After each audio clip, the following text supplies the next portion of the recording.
Hormuz జలసంధి విషయంలో కొనసాగుతున్న అనిశ్చితి అంతర్జాతీయ నౌకాయాన రంగాన్ని తీవ్ర ఆందోళనకు గురిచేస్తోంది.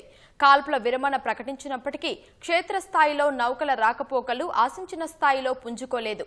దీనికి గల కారణాలు, భవిష్యత్తు సవాళ్లపై ప్రత్యేక కథనం.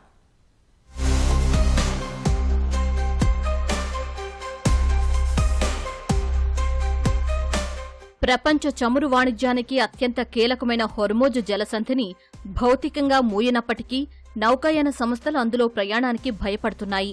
గతంలో ప్రతిరోజు 130 నౌకలు ప్రయాణించే ఈ మార్గంలో ఇప్పుడు వాటి సంఖ్య సింగిల్ డిజిట్కు మాత్రమే పరిమితమైంది.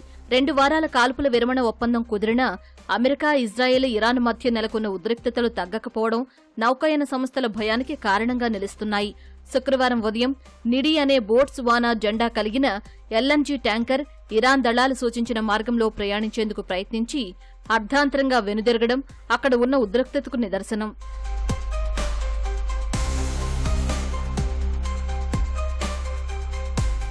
హోర్ముజ్ జలసంధిలో నౌకలు మళ్లీ సాధారణ స్థితిలో రాకపోకలు సాగించాలంటే 2 దశల వ్యూహం అనుసరించాల్సి ఉంటుందని నిపుణులు అభిప్రాయపడ్డారు.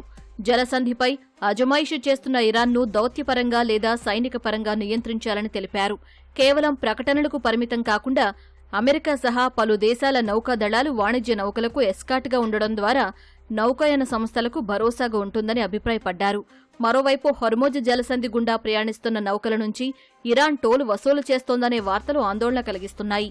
అంతర్జాతీయ చట్టాల ప్రకారం హోర్ముజ్ వంటి అంతర్జాతీయ జలసంధుల గుండా నౌకలు స్వేచ్ఛగా ప్రయాణించే హక్కు కలిగి ఉంటాయి. దీని ప్రకారం ఇరాన్ టోల్ వసూలు చేస్తే ఆ దేశం అంతర్జాతీయ వాణిజ్య సూత్రాలను ఉల్లంఘించడమే అవుతుంది. దీనిపై ఇప్పటికే అమెరికా అధ్యక్షుడు డొనాల్డ్ ట్రంప్ తీవ్రంగా స్పందించారు. టెహ్రాన్ టోల్ వసూలు చేయకపోవడమే మంచిదన్నారు. ఒకవేళ ఇప్పటికే పన్ను వసూలు చేస్తూ ఉంటే వెంటనే ఆపేయాలని హెచ్చరించారు. హోర్ముజ్ జలసంధి గుండా వెళ్లే ప్రతి ట్యాంకర్పై $1 బ్యారెల్కు $1 చొప్పున వసూలు చేయాలని ఇరాన్ భావిస్తున్నట్లు తెలుస్తోంది.